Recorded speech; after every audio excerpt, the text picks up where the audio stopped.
Okay, ano ba criteria? Stats. Stats. Pangalawa, pare, yung impact mo sa community, sa public. Ikaw ba'y naging inspirasyon ng kabataan na magporsige? Okay, maraming tinitingnan. And, okay, ang problema kasi natin ngayon, pare, sa sobrang tagal na sa PBA, we started 75. Ngayon, nasa ano tayo? 2025. Ilan niya? 50 years. Kaya nga 50, ano yan eh. Okay?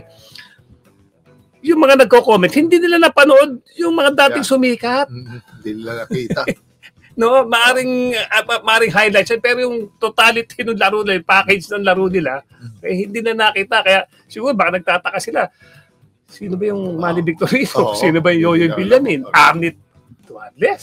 May gano'n, di ba? Hindi naman nila alam. Pero kung nakita mo, lalo na tayo, na inabutan natin, nakita natin eh. And siguro, seniority. Kasi pare, ano yan eh, yung mga players na yan, I'm so happy na napasama. Yoyoy Villamin, Adi King, Arnit Tuadles, sino ba, Manny Victorino, Danny Sigel. Hindi, patapa yan. Kaya sinasabi ko, pag lumayo pa ng lumayo ang taon ng PBA, mababaon na sa limot yun.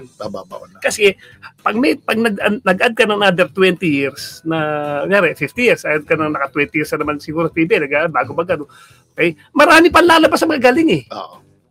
Di ba?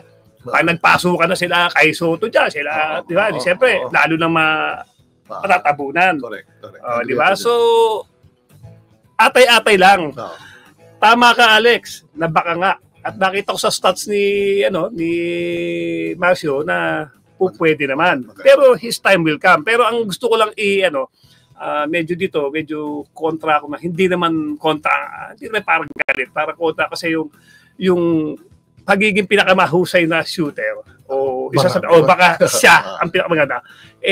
Maraming na-overlook dito. Okay? Sino ba ang bukang bibig when it comes to shooter, di ba?